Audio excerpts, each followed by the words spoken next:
Welcome to our show. It's Vincent Wong and Andrew Rock, founder of Harbor Times and founder of Solution on Wheels. All right, you just came from F. Just came. C, right? That's right. I just came from the Foreign Correspondents Club, straight down here to the studio. That's why we're broadcasting a little late today. You are meeting with? I was actually an event. I can't claim it was a one-on-one, although we did have a couple of words afterwards, and I'll share a little bit of that Who's inside that? Scoop. Regina IP. Oh, you're not having a one-on-one with Regina? No. Don't start any rumors. I don't know why I'm getting the wrong idea. No, at the FCC, Regina IP gave a speech that was billed as Hong Kong's future, how the government can rebuild residents' trust. Mm-hmm. And a lot of us went down there. Residents' trust. Residents' trust? When you hear that title, what is the first thing you think? People who live in a housing estate and... Well, what do you think is going to happen? What kind of speech does that sound like to you? I think they might talk about domestic mates. No. God, don't get me started on that. And Regina. Okay, so Hong Kong's future, how the government can rebuild residents' trust. As soon as I saw this, the first thing I thought was, this sounds like a launch your chief executive election campaign speech. But then, we're sitting around talking about it, we're like, but why would you do it at the FCC? Why would you do it in English? Why would you do it in front of an Anglophone audience? That seemed really strange. If you're going to announce you're running for chief executive, you do it, in front of your party with Michael Teen and all your backers. But nonetheless, went to check it out and see what it was all about. She did give a talk. She kind of addressed the topic a little bit. And let me tell you where I'm going with this. So, years ago, I wrote a master's thesis for my MBA, and a lot of it had to do with the issue of trust and how you build it.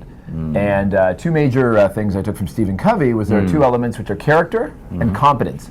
She spent a lot of time stressing competence. A lot of her speech was stressing the difference in kind of the dynamic between younger politicians entering the fray and older politicians. Okay? And, in terms of competence, she's like, yeah, that's young, they got passion, that's wonderful. Very excited to see it. A lot of my older counterparts in LegCo have seen it and are stepping aside and won't be running. And a lot of the young people will be running, and we'll see how they do. She said, but you need skills. And she talked about that. She was quoting Jerry Brown, the two-time California governor. And so there was a lot of skills. The only skill she really spent any time talking about was consensus building. Right? And she talks about this, in answer to questions like, okay, since we've asked you twice already if you're going to run for chief executive, and you're not going to tell us, politician, right, and of course she's not going to. But then she said, well, building consensus is very important. But that being said, her comments on young people, where I think some of the really toughest consensus building needs to happen, was quite mixed. Oh, really?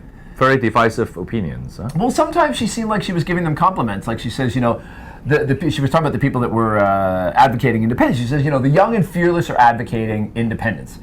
And those who are not so fearless, and a little more cautious might be advocating using words like autonomy or self-governance, right? So it was almost like a compliment.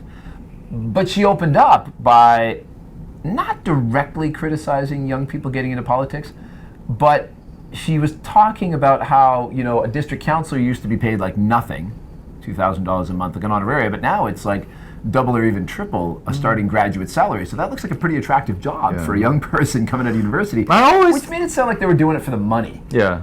But then she would say, oh, but they're young and fearless. So she kind of mixed messages on that, and I don't know if that was intentional. Well, I always think that Regina make a good empress rather than a good chief executive, you see.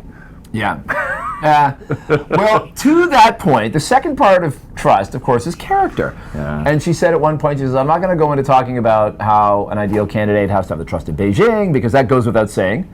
Fair enough. But then there wasn't a lot of commentary about what would have made people from the other side of the political divide trust her as a chief executive to assist in consensus building, right? Which I think a lot of people were looking for there. I mean, given her background with Article 23, there's a hurdle to overcome there. I think the ultimate dilemma is that the emphasis on autonomy is on one side of the table. Yeah. Whereas on the other side of the table is the emphasis on being patriotic. Oh, yeah. So being patriotic and being autonomous is the biggest, or if not ultimate, dilemma that the chief executive needs to reconcile. Yeah. So I don't care about consensus building or not. How can you reconcile the differences? Well, that would be consensus building. I know, but you have to reconcile first. Yeah, reconcile first. Yeah. They may disagree. They may agree to disagree. Or you've got to, but you've got to bring at least as many people as you can. Yeah, I know. But you have to bring people to agree what to disagree. Yeah. And at least listen to each other. Yeah. I mean, they may not have the consensus at the end, but right now what I see is that they don't even want to listen to the other side of the table. Things have kind of gotten to a point where it's very hard for people to listen to each other. Yeah. So just further on that, in terms of the consensus building, she did, she did also admit that young people have valid concerns about things like their income levels and housing, and said that was a big part of her party's platform. And again, when she was asked, "Are you going to run?" Her comments were, I've got a party to lead. I have got to get reelected myself and get my colleagues reelected. And she did say, we're going to be putting up a candidate in New Territories East. And I asked her, this is when I said a couple of I think next time you should. Who? Yeah. Next time you should ask, can you announce today that you are not going to run forever? No, she didn't do that. No, she didn't. The door was very much open. Yeah. The door was very much open. Cliff Buttle said, when I asked you in 2003, you were like, that's crazy. Who would want that job? And she's like, well, that, in no way. I've got other, I don't have capacity for that right now. And her answer to that was, back then, I had already started applications for universities in 2002, and my daughter. Anyways, but she says, but circumstances are different now. Yeah, I know. So she kept the door open as any good politician would. All right. From a solution journalism point of view, can I supplement? Yeah. Once I've heard people from the trust formula. Okay, the trust formula of character and competence. Yeah, that is your formula. Yeah. But I have another trust formula where I learned there are three components. Okay.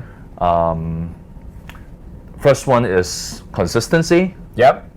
You can trust someone if they consistently. Fair enough. Brings you something. For example, being on time. Yeah. Is consistency. The other part of the trust formula is accuracy. Yeah. Whether you overpromise or underpromise.